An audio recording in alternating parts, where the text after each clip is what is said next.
का एक बहुत इंपॉर्टेंट टॉपिक है प्रीफिक्सेस का। यूजुअली इस टॉपिक को इग्नोर कर दिया जाता है क्योंकि उसकी रीजन ये है कि इसका बोर्ड के जो क्वेश्चंस हैं उसमें वेटेज बहुत कम है। लेकिन मैं आपको बताऊं कि ये एक ऐसा टॉपिक है जो भले वेटेज कम हो लेकिन आपकी फिजिक्स के न्यूमेरिकल में और हर जगह इसको, जब तक आप इस टॉपिक को अच्छी तरह से ग्रास्प नहीं करते इसके कॉन्सेप्ट्स को, तब तक आप आगे नहीं चल सकते। तो आप लोगों ने इसको बड़े ही तवज्जो से सुनना है, ठीक है। तो प्रीफिक्सेस को हम स्टार्ट करते हैं।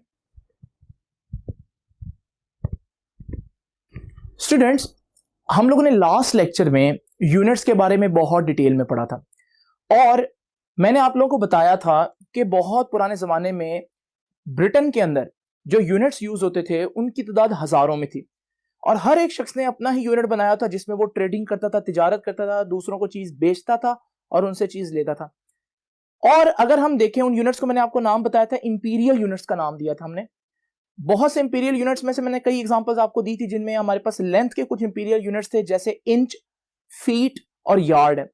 अगर हम ये देखें कि इनकी डेफिनेशंस क्या है, तो एक इंच की डेफिनेशन भी मैंने आपको लास्ट लेक्चर में बताई थी और वो ये थी कि इंच जो है वो किसी भी शख्स के, एक अडल्ट शख्स के, ये जो अंगूठे का इतना पोर्शन होता है इसे हम 1 इंच बोलते हैं। इसी तरह अगर हम फीट की डेफिनेशन देखें तो एक अडल्ट पर्सन का जो पांव है उसकी जो लेंथ है उसे हम 1 फीट बोलते हैं। लेकिन अब 1 फीट जो है वो तो पर्सन टू पर्सन वेरी करेगा। इसी तरह अगर हम देखें कि एक यार्ड किसे कहते हैं, तो एक यार्ड जो है वो लेंथ है जो किसी शख्स के पूरे आर्म की लेंथ होती है, इसे हम 1 यार्ड कहते हैं। आप देख रहे हैं कि ये जो हमारे स्टैंडर्ड्स हैं ये कोई खास यूनिफॉर्मिटी नहीं रखते क्योंकि ये पर्सन टू पर्सन वेरी करेंगे। हमें कुछ ऐसे सिस्टम की जरूरत है जिसमें जो स्टैंडर्ड है वो काफी हद तक यूनिफॉर्म हो। दूसरी इंपॉर्टेंट बात जो आप लोगों ने इंपीरियल यूनिट्स में याद रखनी है वो ये है कि इंपीरियल यूनिट्स की कन्वर्जन जो है वो बहुत रैंडम है। इससे क्या मतलब है? इफ आई आस्क यू कि how many inches are in 1 feet, तो आपका आंसर होगा कि 1 फीट में 12 इंचेस होते हैं। लेकिन अगर आपसे पूछा गया 1 यार्ड में कितने फीट होते हैं, तो आंसर है कि 1 यार्ड में 3 फीट है। अगेन आपको इसका मतलब, अगर जितनी भी कन्वर्जन्स है आपको फिर इनको टोटली याद रखना पड़ेगा। कोई सिस्टम नहीं है, कहीं 12 आ रहा है तो कहीं 3 आ रहा है, इसी तरह कोई सिस्टम नहीं बनाया गया। तो हमें एक सिस्टम की जरूरत थी। तो सिस्टम इंटरनेशनल ने एक और बड़ा जबरदस्त काम किया और वो ये था कि उसने मीट्रिक सिस्टम जो है वो इंट्रोड्यूस किया। मीट्रिक बेसिकली है कि सिस्टम जिसमें सारी कन्वर्जन जो है वो 10 की बेस पर डिपेंड करती हैं। मिसाल के तौर पर अगर आप ये 3 यूनिट्स देखें कि मीटर, सेंटीमीटर, डेसीमीटर और मिलीमीटर। अब अगर आपसे कोई पूछे कि 1 मीटर में कितने डेसीमीटर है, answer is 10। And how many centimetres are in 1 decimetre, again the answer is 10। तो 1 मीटर में 10 सेंटीमीटर, 10 डेसीमीटर, 1 डेसीमीटर में 10 सेंटीमीटर, इसी तरह 1 सेंटीमीटर में 10 मिलीमीटर। तो आप देख रहे हैं यहां पर आपको कोई रट्टा लगाने की जरूरत नहीं है, बल्कि आप सिर्फ कुछ जनरल रूल्स याद कर लो तो आप हर किस्म की कन्वर्जन को इजीली मेमोराइज कर सकते हैं। ये था मैट्रिक यूनिट। तो मैट्रिक यूनिट क्योंकि रैंडम नहीं है, हम आज के बाद इसी को अडॉप्ट करेंगे। लेकिन ये जो वर्ड सेंटी है या डेसी है या ये वर्ड मिली है, इनको कैसे याद रखना है या इनके क्या मतलब है, इनकी क्या वैल्यूज हैं, सबसे पहले आइए हम ये देखते हैं। सो स्टूडेंट्स, मैंने आपके सामने एक टेबल बनाया। इस टेबल में मैं डिफरेंट प्रीफिक्सेस और उनकी वैल्यूज को आपके सामने लिखूंगा। तो ये हमारे पास फर्स्ट कॉलम में प्रीफिक्स, सेकंड कॉलम में उस प्रीफिक्स का सिंबल और थर्ड कॉलम में उस प्रीफिक्स की न्यूमेरिकल वैल्यू आप लोगों के सामने लिखूंगा। अगर आप प्रीफिक्स का वर्ड देखें तो प्रीफिक्स के वर्ड में 2 चीजें आ रही हैं, प्री और फिक्स। तो प्री का मतलब होता है पहले, जैसे प्री इंजीनियरिंग या प्री मेडिकल के यो कोर्स जो आप मेडिकल से पहले कर रहे हैं, एमबीबीएस से पहले कर रहे हैं, इंजीनियरिंग से पहले करें। फिक्स का मतलब होता है लाइक किसी चीज को फिक्स करना, लगाना। तो प्री फिक्स का मतलब है ऐसी चीज जिसको फिक्स कर देना पहले। अब आंसर है, क्वेश्चन है कि किससे पहले, तो डेफिनेटली यूनिट से पहले। तो प्रीफिक्सेस आर कनेक्टेड और फिक्स्ड बिफोर द यूनिट्स। अब वो कैसे यूज करेंगे जरा देखते हैं। सबसे पहले मैं आपके सामने बिल्कुल दरमियान में लिख रहा हूं यूनिट। यूनिट का मतलब क्या? ये कोई प्रीफिक्स नहीं है। यूनिट का मतलब है 10 की पावर 0। मैं इसका सिंबल यू लिख देता हूं, वैसे इसका सिंबल यू नहीं है, चले हम लिखते भी नहीं है ताकि कंफ्यूजन ना हो। तो यूनिट का मतलब है 10 की पावर 0। इसका मतलब है 10 की पावर 0 कितने होते हैं आपको पता है? किसी भी चीज की पावर 0 जो है वो 1 होती है, और 1 का मतलब जब कोई चीज मल्टीप्लाई हो 1 से तो आंसर में कोई चेंज नहीं आता। इसका मतलब जब कहीं पर कोई प्रीफिक्स नहीं लगी होगी तो हम इमेजिन कर लेते हैं कि इसका मतलब प्रीफिक्स कितनी है? यस, यूनिट है। यूनिट मतलब कि 1 है प्रीफिक्स, यानी कि है ही नहीं। इसी तरह हमारे पास 10 की पावर 0 से 10 की डिफरेंट पावर्स एक एक करके आप लोगों ने इंक्रीज करनी है। तो आप लोग देख रहे हैं, अब इनके नाम जो है वो आप लोगों ने याद रखने, और वही अभी मैं आप लोगों को बताने लगा।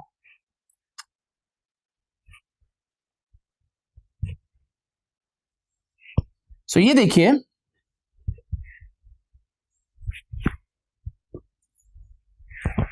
सो क्लास ये अब देखें, हमारे पास 10 की पावर 1 को और 10 की पावर -1 को हम क्या कहेंगे? 10 की पावर -1 को हम बोलते हैं डेसी, 10 की पावर -2 को हम बोलते हैं सेंटी, 10 की पावर -3 को हम बोलते हैं मिली। डेसी को हम डी से, स्मॉल डी से, सेंटी को सी से, स्मॉल सी से, मिली को स्मॉल एम से रिप्रेजेंट करेंगे। इसी तरह 10 की पावर 1 को हम डेका कहते हैं, जिसको डी ए से रिप्रेजेंट करते हैं। 10 की पावर 2 को हम हेक्टो कहते हैं। मैं हेक्टो के ऊपर स्टार बना रहा हूं, पता है क्यों? क्योंकि आपकी बुक में है नहीं, लेकिन हम पूरा सीक्वेंस पढ़ेंगे। तो हेक्टो का मतलब है 10 की पावर 2। इसी तरह हमारे पास 10 की पावर 3 को हम किलो कहते हैं, और इसको हम के से रिप्रेजेंट करते हैं। उसके बाद देखें जरा, हमारे पास मजीद इससे ऊपर जो प्रीफिक्सेस हैं उनको भी मैं बताता हूं।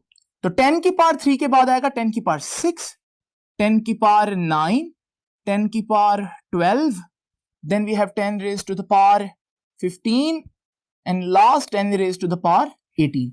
इसी तरह नेगेटिव पावर्स में अगर हम देखें तो 10 raise to the power -6, 10 raise to the power -9, 10 raise to the power -12, -15, and 10 raise to the power -18। अब इनके नाम भी हम लोगों को याद करने।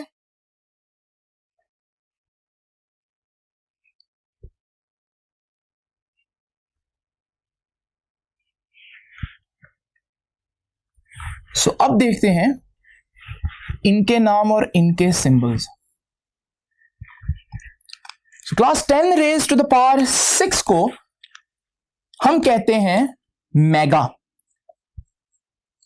ये मेगा वही है जिसको आप डेली लाइफ में मिलियन बोलते हैं, 10 लाख। इसी तरह 10 रेज टू द पावर 9 को हम गीगा कहते हैं फिजिक्स की लैंग्वेज में। आम डेली लाइफ में आप इसको बिलियन कहते हैं।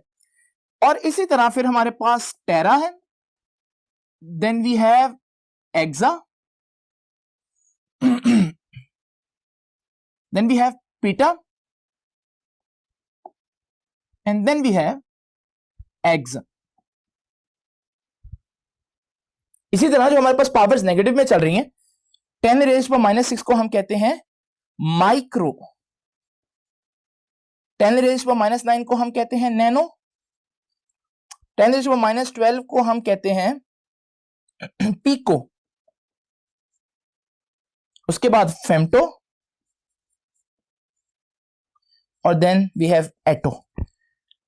अब याद रखिएगा इनके सिंबल्स। माइक्रो का जो सिंबल है वो आप केमिस्ट्री में भी पढ़ के आए हैं कि ये माइक्रो को हम लैटिन वर्ड से रिप्रेजेंट करते हैं, लैटिन अल्फाबेट। नैनो के लिए वैसे ही स्मॉल एन, पीको के लिए स्मॉल पी, फेम्टो के लिए स्मॉल एफ, और एटो के लिए स्मॉल ए। इसी तरह हमारे पास मेगा के लिए कैपिटल एम। अच्छा, यहां से ऊपर जितनी भी है वो कैपिटल में होंगी, capital G, capital T, capital P and capital E, क्योंकि वो पावर्स बहुत ज्यादा है। अब एक बात और आप लोगों ने याद रखनी है, वो ये है कि जितनी भी पॉजिटिव पावर्स हैं जो कि यहां से यहां तक है, इन्हें बोलते हैं मल्टीपल्स ऑफ 10। याद रखिएगा, मल्टीपल्स ऑफ 10, 10 की पॉजिटिव पावर्स को, और 10 की नेगेटिव पावर्स को हम कहते हैं मल्टीपल की बजाय सब मल्टीपल ऑफ 10। ठीक है, तो मल्टीपल ऑफ 10 एंड सब मल्टीपल ऑफ 10। आप देख रहे होंगे कि यहां तो मैंने बिल्कुल बड़े मजे से एक्सप्लेन कर दिया, लेकिन आप कहेंगे सर हम कैसे याद करें? और हकीकत यह है कि इनको याद रखना बहुत जरूरी है।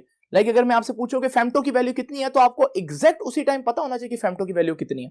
अब ये फेम्टो की वैल्यू और ये सारा टेबल याद करना कितना मुश्किल काम है डेफिनेटली, लेकिन आइए जरा आपके काम को आसान करते हैं। और ये आज के दिन का पहला ट्रिक है जो आप लोगों को मैं बताऊंगा, ये प्रीफिक्सेस की वैल्यूज को याद रखने का सबसे आसान तरीका।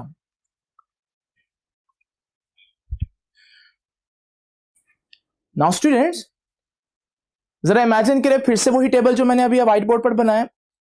अगर आपने नोट किया हो, इस टेबल के दरमियान में जो वैल्यूज मैंने ब्लू से लिखी हैं, अगर आप उन वैल्यूज को देखें, उनमें एक कॉमन बात आपको नजर आ रही है। यस, और वो बात यह है कि जब आप नीचे से ऊपर जा रहे हैं तो प्रीफिक्स की पावर जस्ट 1 बाय 1 इंक्रीज करिए।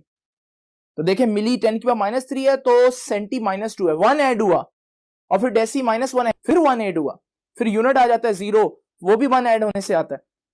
तो मैंने जो दरमियान में ब्लू लिखे ना, इनके लिए मेरे पास एक अलग तरीका है याद रखने का। जरा इमेजिन करें, अगर मैं आपको बोलूं एक सेंटेंस याद करने को, और वो सेंटेंस ये है, king Henry died unexpectedly drinking chocolate milk. इससे परेशान होने की जरूरत नहीं है कि वो क्यों मर गया चॉकलेट मिल्क से, आप माइलो वगैरह इजीली यूज कर सकते हैं। जस्ट एक फ्रेज है, सिर्फ इस फ्रेज को याद करके प्रीफिक्सेस याद करने में कैसे आसानी हो सकती है, जरा देखते हैं। इन सब का पहला पहला लेटर देखें, और अगर आप देखेंगे ये पहले लेटर्स यूज करें, और यही आपकी वो दरमियान की प्रीफिक्सेस है जिनमें 1 का डिफरेंस है। देखा, अब आप लोग अगर ये एक सेंटेंस याद कर लें तो ये 7 प्रीफिक्सेस इजीली याद हो सकती। बाकी रह गई जो हमारे पास एक्सट्रीम की प्रीफिक्सेस हैं, 10 की पावर 6 से ऊपर और 10 की पावर -6 से ऊपर, उसको भी देखते हैं। अब अगर आप देखें, ये जो मैंने रेड में शो किए प्रीफिक्सेस, इनको अगर आप देखें तो जबरदस्त बात यह है कि इसके लिए भी एक सेंटेंस है हमारे पास, और वो सेंटेंस क्या है उसको भी जरा देख लेते हैं। Every player that gets mad may never play football again. और ऐसे ही होता है ना, लेकिन ये सेंटेंस हमारे किस काम का है? अगेन, अगर आप इस पूरे सेंटेंस के हर वर्ड को पहला पहला लेटर देखें, तो ये डिटेल से आप देखेंगे कि आपके पास हर एक का पहला लेटर जो है वो क्या बन रहा है, प्रीफिक्सेस का इनिशियल लेटर बन। तो कितना आसान तरीका है इन प्रीफिक्सेस को याद करने का। तो एक दफा आप प्रीफिक्सेस याद कर लें तो बाकी का काम आसान है। लेकिन बाकी का काम है क्या? एक तो ये सिंपल एमसीक्यूज आते हैं। एमसीक्यूज क्या आएगा? एटो की वैल्यू बताएं, फेम्टो की वैल्यू बताएं, फेम्टो की वैल्यू 10 की पावर -15 है, एटो की वैल्यू 10 की पावर -18 है, किलो की वैल्यू बताएं।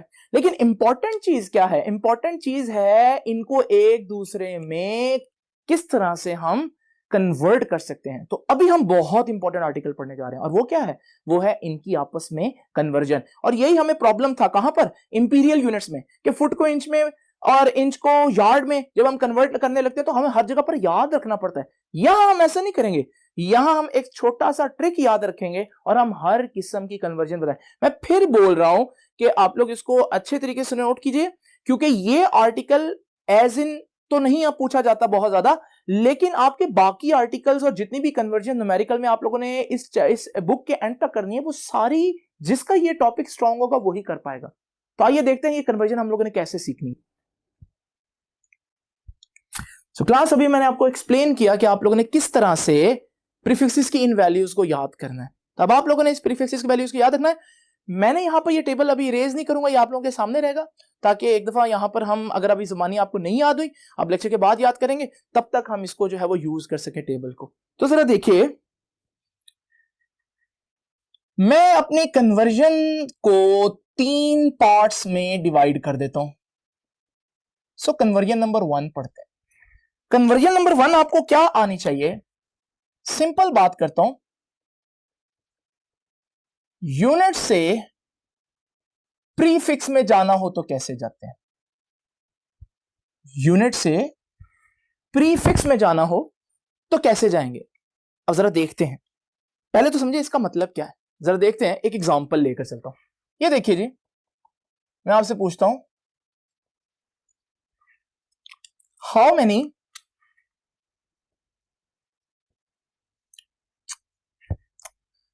सेंटीमीटर्स और इन 3.2 मीटर्स। 3.2 मीटर्स में कितने सेंटीमीटर्स होते हैं? अब ये देखिए जी, 3.2 मीटर्स में कितने सेंटीमीटर्स होते हैं? तो इसके लिए आपको जो डाटा दिया हुआ है वो है 3.2 मीटर्स। आपसे आंसर पूछा गया है सेंटीमीटर्स में कितने बनेंगे। तो देखो आपको आंसर में दिया हुआ था यूनिट, ये देखो मैंने लिखा, और आप क्वेश्चन में आंसर दिया, क्वेश्चन में आपको यूनिट दिया होता और आपने आंसर में निकालना है प्रीफिक्स लगानी है आपने। तो आपने यूनिट से प्रीफिक्स में जाना है। बहुत आसान रूल है, याद रखिएगा जब आपने ऐसा करना हो कि यूनिट को हटाना है और प्रीफिक्स लेकर आनी है उसकी जगह। तो रूल सिंपल है कि you have to divide by the value of prefix. आपको प्रीफिक्स की वैल्यू से डिवाइड करनी पड़ेगी। लो भाई करते हैं इसको सॉल्व। 3.2 मीटर है, हमें किसमें आंसर चाहिए? सेंटीमीटर्स में। अब 3.2 तो एज इट इज आना ही आना है, लेकिन हमने सेंटीमीटर लगाना है यहां पर, तो सेंटीमीटर लगाएंगे, लेकिन उसके लिए हमें सेंटीमीटर की वैल्यू से डिवाइड भी करना पड़ेगा। अभी सेंटीमीटर की वैल्यू अगर आप देखें इस टेबल के अंदर, तो सेंटीमीटर की वैल्यू इस टेबल के अंदर 10 की पावर -2 है, तो आपको 10 की पावर -2 से डिवाइड करना पड़ेगा और आप इसको सॉल्व कर लें और आपका आंसर आ जाएगा। और आंसर क्या आएगा? 3.2 इंटू 10 रेज़ टू पावर -2 ऊपर जाकर +2 हो जाएगा, तो 3.2 इंटू 10 पर 2 सेंटीमीटर। हाँ ये और बात है कि आप इसको मजीद 10 की पावर खत्म करके इसको 320 सेंटीमीटर लिख लें, वो आपकी जो है ना, उसने नहीं कहा हुआ कि साइंटिफिक नोटेशन में लिखें या किसी और में, तो फिर आप इसको अपनी मर्जी से कर सकते हैं। बहरहाल ये आपका आंसर है। So you have converted 3.2 metre into 320 centimetre. तो ये इसका तरीका है कि अगर आप लोगों ने यूनिट से प्रीफिक्स में जाना है। नेक्स्ट कन्वर्जन देखते हैं, और ये आपको बहुत जगहों पर करना पड़ेगा, न्यूमेरिकल्स के अंदर बेतहाशा दफा करना है ये, इसको ग्रिप करें अच्छे तरह से। सो कन्वर्जन नंबर 2, अभी आप समझ गए कन्वर्जन नंबर 2 एक्चुअली इसका ऑपोजिट होगा, जिसमें प्रीफिक्स से आपको यूनिट में जाना होगा। और फिर आप ये भी समझ गए होंगे कि अगर प्रीफिक्स से यूनिट में जाना है तो फिर हमारे पास रूल क्या होगा? रूल ये होगा यू हैव टू, पहले क्या था? Divide by value of prefix. तो अब क्या होगा? You have to, yes, multiply the value of prefix. You have to multiply the value of prefix. मिसाल के तौर पर अगेन एक एग्जांपल लेते हैं। एग्जांपल कुछ इस तरह से है। एग्जांपल ये है कि हाउ मेनी, अच्छा हाउ मेनी, मैं स्टेटमेंट थोड़ी सी चेंज कर देता हूं।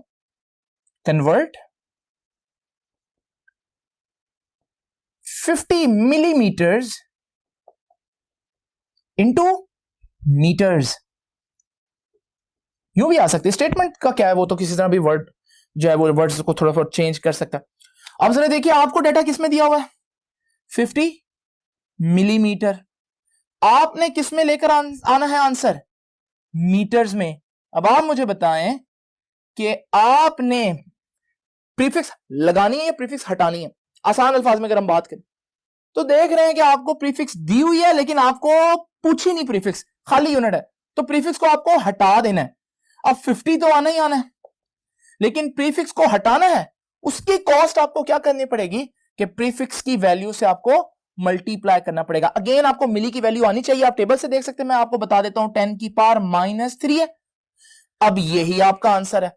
बस ये है कि आप इसको मजीद सॉल्व कर सकते हैं। 10 की पावर -3 इसको आप लिख सकते हैं 0.05 मीटर्स। तो आपने देखा कि किस तरह से दो कन्वर्जन हम लोगों ने आसानी से कर लिए, और ये बहुत सी जगहों पर आपको करना पड़ेगा। कभी वो आपको वैल्यू सेंटीमीटर में पूछा होगा, ग्राम्स में पूछा होगा, किलोग्राम, मिलीग्राम, ये तो सिस्टम चलता जाएगा और ये आप लोगों को ग्रिप करनी पड़ेगी अच्छी तरह से। अब आप सोच रहे होंगे तीसरी कन्वर्जन कौन सी है, क्योंकि दो तो हो गई हैं कि प्रीफिक्स से यूनिट में भी चला गया, यूनिट से प्रीफिक्स में भी चला गया, तीसरी कौन सी हो सकती है? तो तीसरी जरा ध्यान से देखिएगा।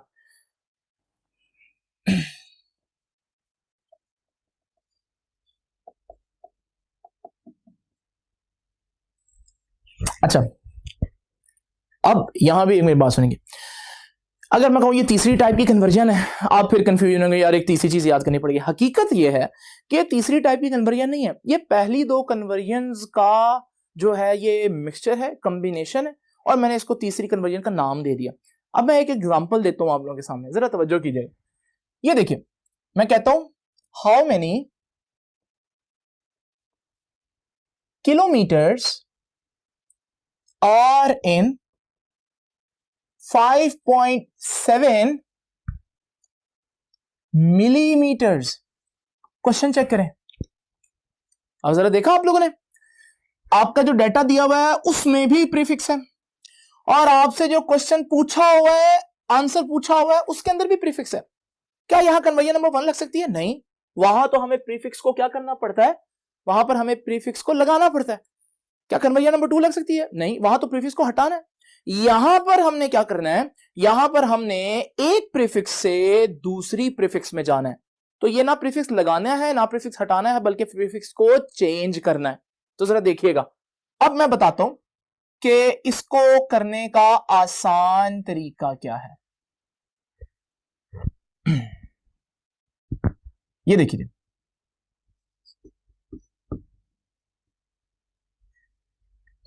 तो आपको आंसर निकालना है किसमें, किलोमीटर्स में, दिया किसमें हुआ है, मिलीमीटर्स में। लो भाई, मैं आपको एक शॉर्टकट बताता हूं। आप सोचे पहले आपने मिली को हटाना है, जब आप मिली को हटा दोगे, प्रीफिक्स हट गई, तो बाकी क्या रह गया, मीटर रह गया। जब आपके पास मीटर हो सिर्फ, तो क्या आप किलोमीटर में जा सकते हैं? यस, आपको सिर्फ क्या करना है, किलो को लगा देना है वापस।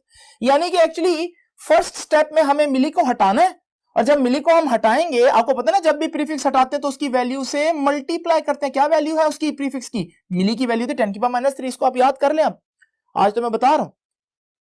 उसके बाद जब आपका आंसर एक दफा मीटर में आ गया, फिर आपने किलोमीटर में जाना है। अब आपने प्रीफिक्स लगानी है, जो नई प्रीफिक्स लगानी है वो किलो है, उसकी वैल्यू से आपको क्या करना पड़ेगा, यस, डिवाइड करना पड़ेगा। और किलो की वैल्यू कितनी होती है, 10⁻³ तो जरा देखते हैं इसका सॉल्यूशन क्या बनेगा। इसका सॉल्यूशन है कुछ इस तरह से। सो 5.7 मिलीमीटर इज इक्वल टू, आपने आंसर निकालना है किलोमीटर्स में। अब 5.7 तो आना ही है, पहले स्टेप में आपको मिली को हटाना है, उसकी वैल्यू से मल्टीप्लाई करना है 10⁻³ से। नेक्स्ट स्टेप में आपको किलो को लगाना है और उसकी वैल्यू से डिवाइड करना है 10⁻³ से। काट ना दीजिएगा, ये पावर पॉजिटिव है, ये ऊपर जाकर नेगेटिव होगी तो ऐड होगी। So it would become 5.7 into 10⁻³ already है, ये भी ऊपर जाकर -3 हो जाएगा। तो ये हमारे पास बन जाएगा 5.7 millimetre is equal to 5.7 into 10⁻⁻6 kilometre. तो ये देखें, हमारे पास एक प्रीफिक्स से दूसरी प्रीफिक्स में भी जाया जा सकता है। ये वो चीज है जो अगर आप लोग याद कर लें तो यकीन माने आपकी कन्वर्जन बहुत आसान हो जाए। आप भी सोच रहे होंगे कि सर आज कन्वर्जन कन्वर्जन लगे हुए हैं, हर बात पर कन्वर्जन, कोई 50 दफा तो कन्वर्जन का वर्ड बोला होगा, लेकिन इतना ज्यादा जोर क्यों दे रहे कन्वर्जन पर, जबकि ये आर्टिकल इतना इंपॉर्टेंट नहीं है। मैं आपको कुछ हिस्ट्री बताता हूं कि 1999 में एक दफा क्या हुआ कि 1999 में मार्स के गिर्द एक और ऑर्बिटर जो था वो रिवॉल्व कर रहा था, कुछ डाटा लेने गया हुआ था मार्स से। हुआ क्या कि जब वो ऑर्बिटर वहां पर मौजूद था तो दो टीम्स थी इंजीनियरिंग की। एक इंजीनियर्स की जो टीम थी उसने डाटा जो है वो दूसरा यूनिट जो इंपीरियल यूनिट था, और जब उसने डाटा भेजा तो वो जो दूसरा था उन्होंने उसको मेट्रिक डाटा समझकर, यानी कि जो मैंने भी आपको जो है ना यूनिट सिस्टम सिखाया, उसने उस डाटा को वो समझा कि ये वो डाटा है, और उन्होंने जब उसकी वैल्यूज पुट की तो आंसर जो है डेफिनेटली गलत ही निकलना था। और ये यूनिट कन्वर्जन की छोटी सी मिस्टेक से नासा का $125 मिलियन का वो स्पेस शटल, स्पेस क्राफ्ट, वो उनका हमेशा हमेशा के लिए लूज कर गए वो। और ये कोई एक वाकया नहीं है, पहले एक नासा का पूरा स्पेस प्रोग्राम जो है वो जो है ना एक्सप्लोड हो गया था सिर्फ इस यूनिट कन्वर्जन की मिस्टेक की वजह से। और आप सोचें कि नासा जो सबसे बड़ा इंजीनियरिंग का जो है ना, आप कह लें कि जहां सबसे जबरदस्त इंजीनियर्स और सबसे जबरदस्त साइंटिस्ट होते हैं, वहां ऐसी मिस्टेक हो सकती, तो आप जैसे मेरे जैसे बच्चे तो फिर इस मिस्टेक को बहुत ज्यादा कर सकते हैं। और ना सिर्फ ये यहां तक महदूद है, बल्कि फिर ये काफी दफा वाकया हुआ, इवन कि कोलंबस जो है, जब वो अर्थ का जो डायमीटर था, अर्थ का सरकमफेरेंस जब फाइंड आउट करा था, तो उसने कहीं रोमन माइल्स की जगह नॉटिकल माइल्स जो है ना वो यूज करने थे, लेकिन वो ने रोमन माइल्स यूज कर दिए। इनमें भी थोड़ा सा फर्क था और उसका नतीजा क्या हुआ कि वो एशिया के बजाय बहामास में पहुंच गया। बहरहाल ये सिस्टम चलता जाएगा। कन्वर्जन जो है ना वो समटाइम्स प्रॉब्लमेटिक भी हो सकती है, तो इसलिए आप लोगों ने इनको जरा ध्यान से देखना है। अभी हम लोग मजीद इसको लेक्चर को आगे लेकर चलते हैं। तो स्टूडेंट्स, अभी हम लेक्चर का नेक्स्ट पार्ट स्टार्ट करते हैं, जो कि हमारे पास कन्वर्जन ऑफ यूनिट से ही रिलेटेड है। मैं थोड़ी सी और प्रैक्टिस आप लोगों की चाहता हूं कि आप लोग इसको प्रैक्टिस करें ताकि कन्वर्जन में बिल्कुल प्रॉब्लम ना। आपने देखा होगा कि एक और चीज में बड़ा मसला आता है। जब आप 9-10 में न्यूमेरिकल्स कर रहे होते थे और आपको जो न्यूमेरिकल में डाटा दिया होता है वो दिया होता है किलोमीटर पर आवर में, स्पीड दी होती है, और जब आपको स्पीड दी होती है तो टीचर कहते हैं कि किलोमीटर पर आवर में दिया हो तो आपको मीटर पर सेकंड में फाइंड आउट करना है। तो बच्चे बड़े परेशान होते हैं, भाई 3600 से मल्टीप्लाई करना है या डिवाइड करना है, ये बड़ा ज्यादा मसला चल रहा होता है। आज हम इस मसले को भी खत्म करेंगे। ये जो चीज है ना कि बच्चे को याद रखना है कि बेटा सेंटीमीटर में जो है वो 10 मिलीमीटर होते हैं, मीटर में 100 सेंटीमीटर होते हैं। मैं चाहता हूं कि बच्चे ये याद ना रखें, बच्चे उस ट्रिक को फॉलो करें। वो जो 3 कन्वर्जन मैंने सिखाई, ऑटोमेटिकली इसमें सारी चीजें आ जाएंगी। अब जरा देखिएगा, हमने यूनिट्स पढ़े। आपको पता है यूनिट्स हम लोगों ने 2 किस्म के पढ़े, इंपीरियल यूनिट्स पढ़े और हम लोगों ने दूसरे यूनिट्स पढ़े जिनको मैंने मीट्रिक बोला।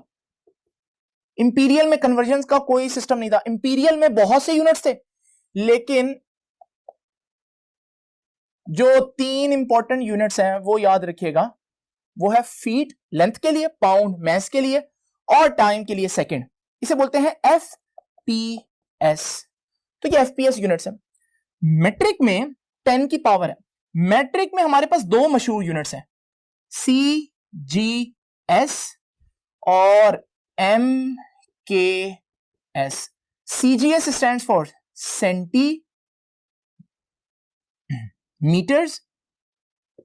ग्राम्स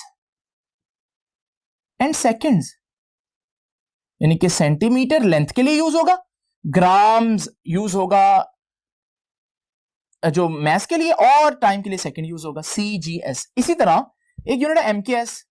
MKS में लेंथ के लिए मीटर यूज होगा और किलोग्राम यूज होगा मैस के लिए, और सेकंड यूज होगा टाइम के लिए। सबसे पहले तो एक बात देखें, जो भी इनमें से यूनिट्स है एक बात कॉमन है, और वो कॉमन बात क्या है? वो कॉमन बात सेकंड है, कि सेकंड टाइम जो है वो सब में सेकंड में मेजर हो रहा है। बाकी फर्क आ रहा है मैस और लेंथ के यूनिट्स में।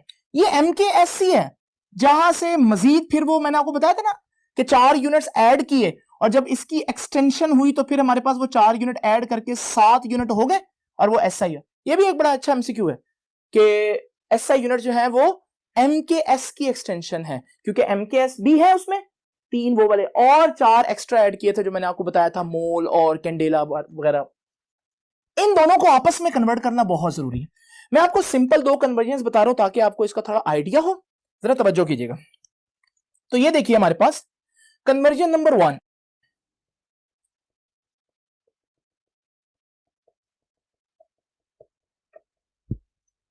ये देखिए आपको याद है न्यूटन? जरा इमेजिन करें चैप्टर नंबर 1 का जो मैं पहला लेक्चर दिया था यूनिट्स का, और न्यूटन का मैंने आपको बताया था वो किसके बराबर होता है? तो न्यूटन का बेस में बनता है किलोग्राम मीटर पर सेकंड स्क्वायर। लेकिन अगर आप सोचें किलोग्राम मीटर पर सेकंड स्क्वायर, ये तो कौन सा यूनिट बन रहा है? KMS।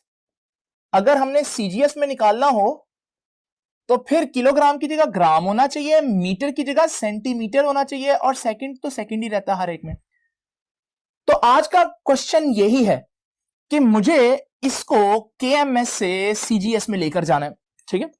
तो किस तरह से लेकर जाएंगे ये कन्वर्जन अब आप लोग जरा ध्यान से देख लें। ये यूनिट टू यूनिट कन्वर्जन है। तो किलोग्राम मीटर पर सेकंड स्क्वायर। अब मैं आपको सारा सिखा चुका हूं। जाना किस में है? ग्राम सेंटीमीटर पर सेकंड स्क्वायर में। लो भाई पहले तो केजी को देखो, किलोग्राम से किस में जाना है? ग्राम्स में जाना है। तरीका बताया ना, किलो को हटाना है, और जब भी प्रीफिक्स को हटाना हो तो उसकी वैल्यू से मल्टीप्लाई करना है। Number 1 conversion. तो किलो की वैल्यू याद है आपको कितनी होती है? 10 की पावर 3। लो जी 10 की पावर 3 ऊपर आ गया क्योंकि मल्टीप्लाई करना है। अगली बात, मीटर से किसमें लेकर जाना है आपने? सेंटीमीटर। अब यहां पर आपने प्रीफिक्स लगानी है, और जब आपने प्रीफिक्स लगानी हो मीटर से सेंटीमीटर, तो मीटर से सेंटीमीटर में जाने के लिए प्रीफिक्स लगानी है तो आपको वैल्यू से डिवाइड करना पड़ेगा, और 10 की और सेंटी की वैल्यू कितनी होती है 10 की पावर -2। तो ये हमारे पास आंसर है। लेकिन जरा इसको देखते हैं, सिंप्लीफाई करें तो ये 10 की पावर 3 है, -2 ऊपर जाकर +2 हो जाएगा, और ये कितना बन जाएगा, और 7 यूनिट आ जाएगा ग्राम सेंटीमीटर पर सेकंड स्क्वायर। और 10 की पावर 3 + 2 कितना होता है 10 की पावर 5 ग्राम सेंटीमीटर पर सेकंड स्क्वायर। इसको जिस तरह से किलोग्राम मीटर पर सेकंड स्क्वायर को न्यूटन बोलते हैं, ग्राम सेंटीमीटर पर सेकंड स्क्वायर को हम बोलते हैं dyne. Dyne is another unit of force. लेकिन आप देख रहे हैं कि 1 न्यूटन में 10 की पावर 5 डाइन आए हैं। 10 की पावर 5 कितना होता है, 10 की पावर 5 में 5 जीरोस आते हैं, 1 लाख को बोलते हैं 10 की पावर 5। इसका मतलब 1 न्यूटन में 1 लाख डाइन होते हैं। इसी तरह एक और बड़ा मशहूर यूनिट है, ये बहुत जबरदस्त कन्वर्जन, इसको याद रखिएगा। कन्वर्जन नंबर 2, एनर्जी का यूनिट आप सबको याद होगा डेफिनेटली। क्या यूनिट था एनर्जी का? Yes, joule. अगर आपको याद हो तो जाउल में किलोग्राम मीटर स्क्वायर पर सेकंड स्क्वायर आता है। ये तो एमकेएस है। सीजीएस में क्या बनेगा, इसका किलोग्राम की जगह ग्राम आएगा, मीटर की जगह सेंटीमीटर आ जाएगा, सेकंड एज इट इज रहेगा। अब ये बन जाएगा सीजीएस में।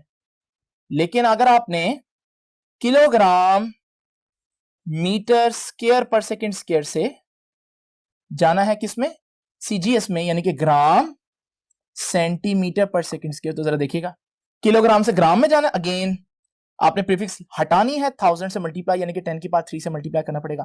मीटर से सेंटीमीटर में जाना है, अब मीटर से सेंटीमीटर में जाना है तो सेंटी की वैल्यू से डिवाइड करेंगे जो कि 10 की पावर -2 है। लेकिन आप देख रहे हैं स्क्वायर, तो ये स्क्वायर भी आ जाएगा यहां पर, क्योंकि मीटर का स्क्वायर है तो यहां सेंटीमीटर का भी स्क्वायर आएगा। ठीक है, ये एक चीज देख लें यहां पर। अब जरा देखिए, यहां पर हम इसको मजीद सॉल्व करते हैं। 10 की पावर 3 -2 का स्क्वायर कितना होता है, -4 होता है, ग्राम सेंटीमीटर स्क्वायर पर सेकंड स्क्वायर। और ये -4 ऊपर जाकर ऐड हो जाएगा तो 10 की पावर 7 हो जाएगा, और ग्राम सेंटीमीटर स्क्वायर पर सेकंड स्क्वायर, इसे बोलते हैं अर्ज, ERG। तो आप लोग देख सकते हैं यहां से हम एक और कंक्लूजन निकाल सकते हैं, और वो क्या है, ये देखें कि 1 जाउल में 10 रेज़ टू द पावर 7 अर्ज, 10 रेज़ टू पावर 7 कितना होता है, 1 करोड़ को कहते हैं। तो इसका मतलब ये जो अर्ज और डाइन है, ये फोर्स और एनर्जी के बहुत छोटे यूनिट है, जबकि जाउल जो है वो और न्यूटन जो है वो उसके मुकाबले में बड़ा यूनिट है। तो ये है हमारे पास यूनिट को कन्वर्ट करने का तरीका। एक और चीज हमने यहां पर देखी कि जब स्क्वायर आएगा तो फिर वहां पर जब प्रीफिक्स की वैल्यू पुट करेंगे, जिसको मल्टीप्लाई या डिवाइड करना है तो उसका भी स्क्वायर, और अगर क्यूब आएगा तो उसका क्यूब, जो भी पावर आएगी उसको वहां पर अप्लाई करना। तो ये है अभी का लेक्चर। नेक्स्ट लेक्चर हमारे पास बहुत इंपॉर्टेंट है, उसको भी निगलेक्ट किया जाता है अक्सर, क्योंकि वो सिंपल सी कन्वेंशन है, क्योंकि वो बहुत कम पूछी जाती हैं, 1 या 2 MCQs आ जाते हैं, तो इस वजह से उसको अक्सर इग्नोर कर दिया जाता है। लेकिन यकीन मानिए